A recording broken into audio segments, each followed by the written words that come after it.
Well, hello conflict management students, and my name is Professor David Fabianar, and I'm happy to be here laying out some definitions that you'll read about in chapter 1 and 2 of your conflict management book. And so let's get started.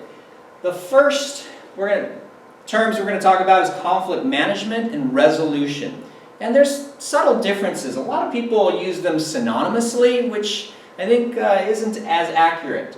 So resolution is where you look at a conflict and you try to come up with some solution, and you hopefully put that solution into practice and expect it not to rise again. Expect the problem not to rise again. And that's really the difference between resolution and management, is that expectation. So resolution, you've solved it. You're not going to have to deal with it again. So for instance, imagine when you were a child and maybe you had a dispute with a sibling, and one of your parents said, you know what, let's just say it was around dishes and you didn't want to do the dishes, and your parent said, let's put together a calendar, a schedule, so that we know who does the dishes when, and this schedule is going to resolve the issue. We're never going to have to deal with this issue again. Okay? That would be resolution. All right? We expect it not to arise again. So, hopefully that's the case. But if your parent's expectation was, I think this is going to work probably for a while, we'll probably have to tweak it at some point, but I've managed it. Okay? Probably will have to deal with the dishwashing issue, but this schedule is, a good way to address it, at least for now. Okay? Well, that's the difference with the expectation. We've analyzed the problem, I've offered this way to manage it, and however, it probably will need some tweaking in the future. Okay? And this comes from Comm, which is the author of your textbook. So effective conflict management from Young, Bluth, and Johnson basically says, hey, it's a mutual understanding, and it's agreeable to everyone, and it's, essentially there's collaboration in creating this way to manage or resolve the conflict. Okay? So hopefully that helps. Just break down a few terms immediately. So your textbook spends some time with the way people generally view conflict. What are your perspectives of conflict? And, are they positive or negative? And if you had to compare it to something, you had to create a metaphor, what would it be? So take a few, and you don't have to take minutes, maybe a few seconds, and just jot down or come up with some in your head.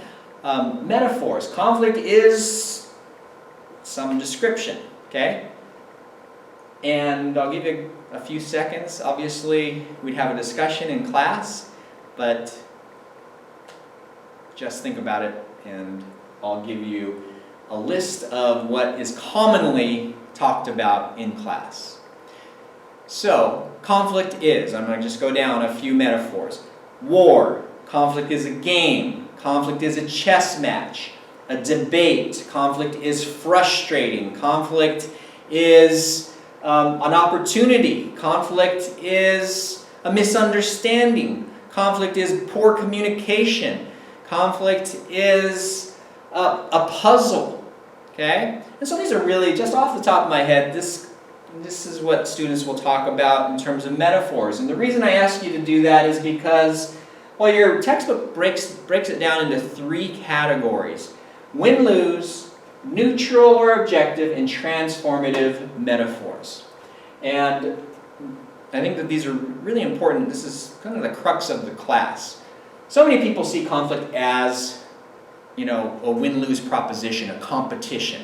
And I think that that's really unfortunate because, well, only one of you wins and one of you loses, right? And if the same person loses all the time, boy, there's a lot of resentment that's going to be held in that relationship. So those of you who came up with, conflict is a game, is a chess match, is a debate, is a war, this is more of a win-lose metaphor versus Transformative, okay? So neutral or objective could be like the puzzle. We're trying to figure it out, okay?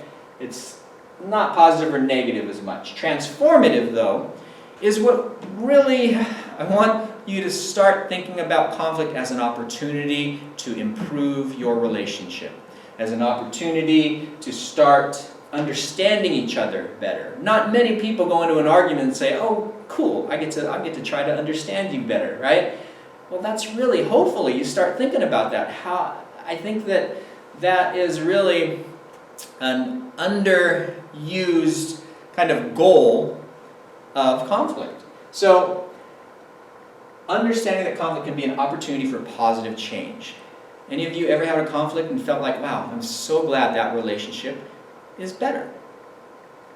So that's what we're going to try to do. Take it from the win-lose proposition, the win-lose kind of conflict, and hopefully we have more transformative conflicts in our future.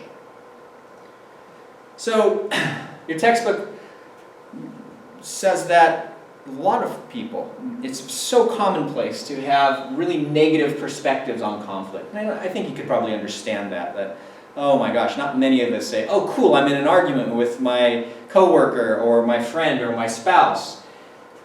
And so here are some of the things that we want to try to kind of straighten out. That harmony is normal. I'm not a big fan of the word normal, but it's common. Harmony is common and conflict isn't common. Well, that's not true. That conflict is what's common and harmony, it isn't as common. So a lot of times I've heard students say, oh yeah, I broke up with my boyfriend because we had our argument, we argued. Well, how many times did you argue? Well, it was our first argument and I just didn't feel like I wanted a relationship where we were going to argue. Well, that's actually pretty common and usually necessary. I'm a little bit leery of people who say, oh, I've been married 10 years and we haven't really had an argument because, well, you're probably not communicating your needs or interests very well to each other and basically accommodating the other person. So, moving on, conflict constitutes a breakdown in communication. Not always. Sometimes you communicate maybe too much. So many words, so many letters, so many conversations were had. And you need a break. You ever feel like that? Oh my gosh, we're not getting anywhere. Let's just take a break. Let's not communicate for a bit. Communication is not a panacea. It isn't a cure-all. Okay? Oftentimes conflicts are from miscommunication, but sometimes you can communicate too much. Also, conflict is a result of personal pathology that, oh, there's something inherently wrong with the person I'm arguing with. You must be a narcissist, or you must have some mental health issue or something. You know what, let's just focus on the behaviors. Let's not try to label people as inherently, something is inherently wrong with them or, makes it harder for them to deal with conflict. So if we focus on behaviors, that's a more positive perspective. Other negative perspectives would be, oh, conflict should be polite and orderly, okay? Well, it's great if it is, and if you can deal with it that way, that's fantastic, but more often than not, it's more chaotic, it's more emotional than we want it to be, and we have to grapple with that because, it is difficult to be reasonable at all times. And anger is the only emotion. Well, anger is obviously frequents conflict, but have you ever thought about maybe the last 2 times you're angry and what was behind that anger? Usually it's fear.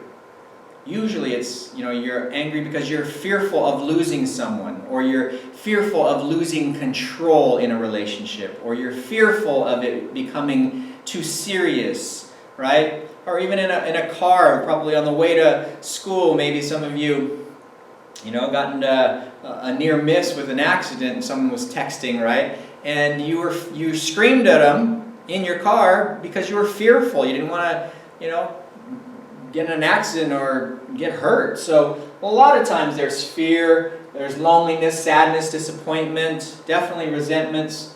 And the last one is that conflict shouldn't be escalated, which isn't true. Some of them should, right? Think about the core values that are important to you. Maybe a lot of students say honesty, trust, okay? If you're in a relationship, it doesn't have to be a romantic relationship, it could be a friend, it could be a family member, and you feel like someone's not being honest with you, or you just can't trust them. These are issues where, hey, you know what? They should move to the forefront. You should probably talk to them about those specific values, perhaps. Okay? Now, you have to pick your spots. You don't want to make everything, you don't want to escalate every conflict, but again, those core values perhaps should be something you address. So let's look at positive approaches to conflict. Okay?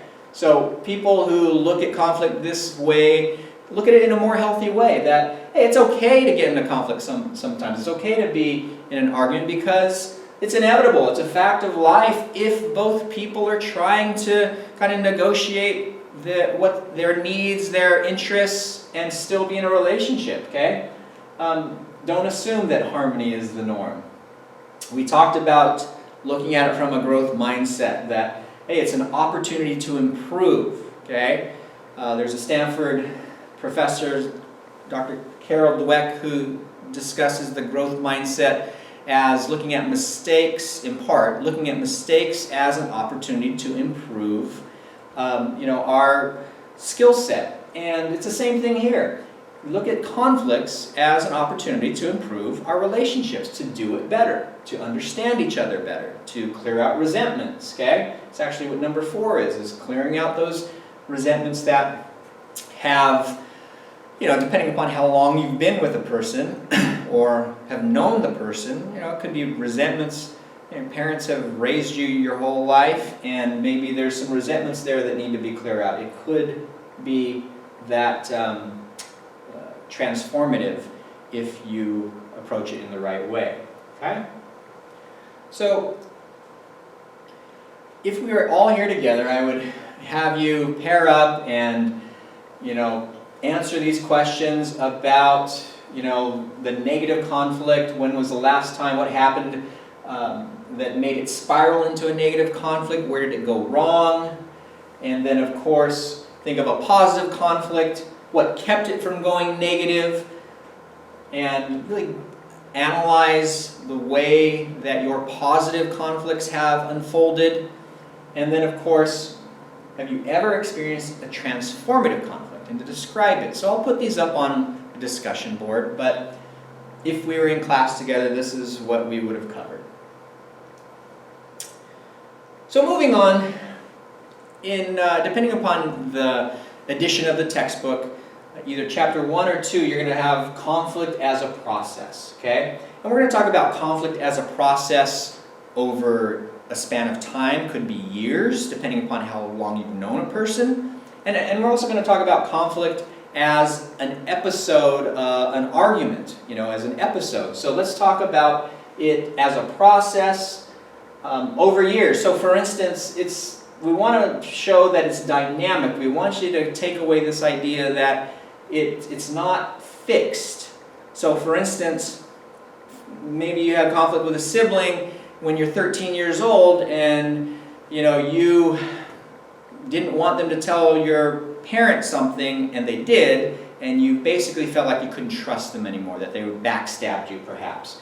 And so if it was only fixed, if that conflict stayed the same, which generally it doesn't, you would basically label her, oh, you know what, she's a backstabber.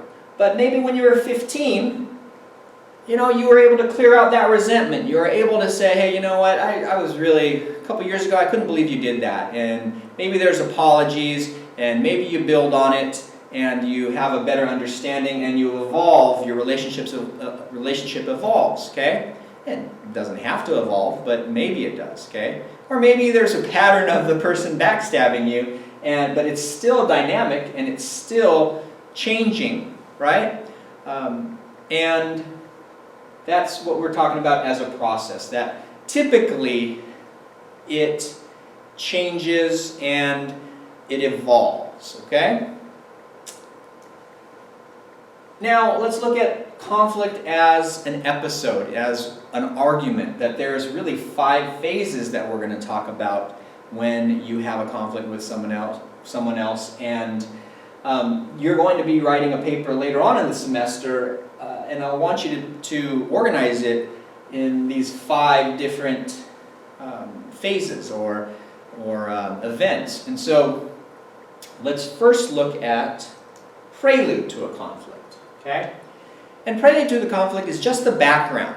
Okay? I'm a community mediator, and in community mediation, we'll get what's called an intake form. And that intake form will have, the specifics about the conflict, who participated in it, how old are they neighbors, are they friends, are they family members, who are the other interested parties. If it's a divorce we're mediating, do they have children? If it's a neighbor-neighbor dispute, are the neighbors across the street complaining?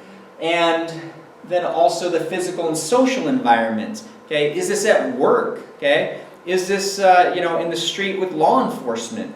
These are the the specifics that need to be considered and the background of the dispute. So that would be the first phase. The second is, well, what was the triggering event? What specific focal point can we point to and say this is what caused it? This is the issue.